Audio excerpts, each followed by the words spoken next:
Di sebuah desa kecil di kaki pegunungan Sumatera, ada sebuah hutan lebat yang selalu diselimuti kabut.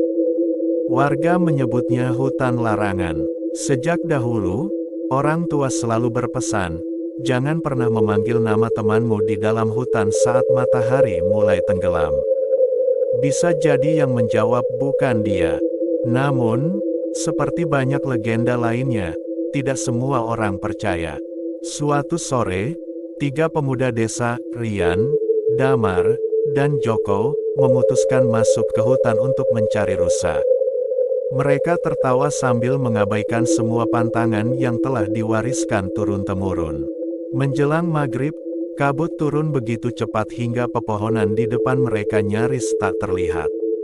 Tiba-tiba terdengar suara, "Rian, ke sini." Suara itu persis seperti suara Damar. Rian menoleh.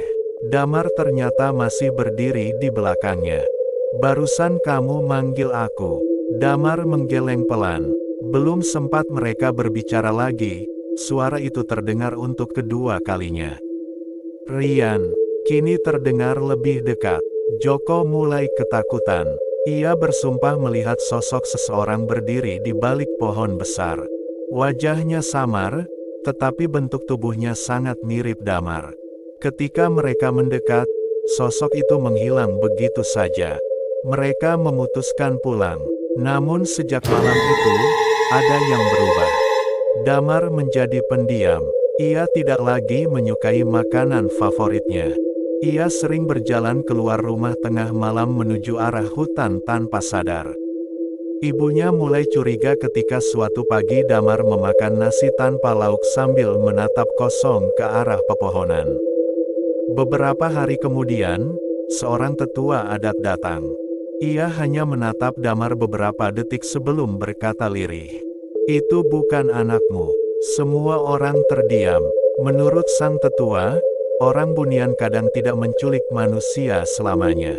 Mereka hanya mengambil yang asli, lalu mengirimkan sesuatu yang sangat mirip sebagai pengganti. Malam itu warga desa mengadakan ritual pemanggilan.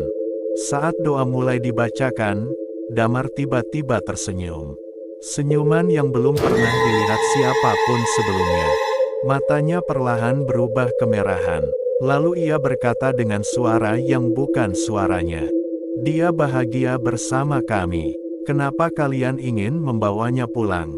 Suasana menjadi mencekam. Angin bertiup sangat kencang.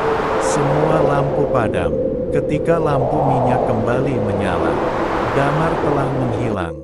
Yang tersisa hanya jejak kaki kecil menuju hutan. Warga segera menyusul.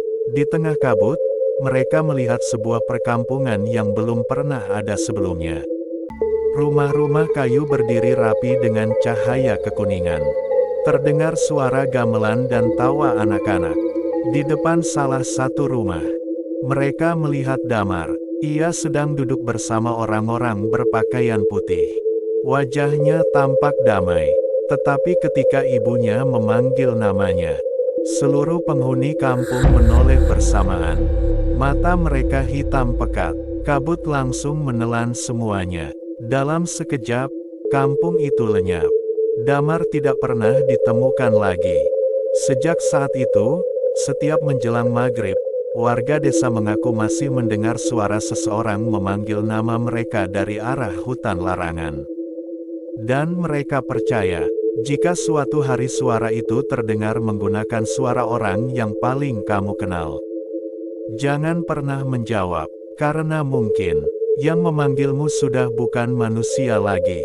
Terima kasih telah menonton sampai akhir. Apabila kalian memiliki cerita mistis di daerah kalian, silahkan ceritakan di komen bawah agar cerita daerah dan kisah-kisah legenda tetap hidup dan dikenang kembali. Sampai jumpa di kisah berikutnya.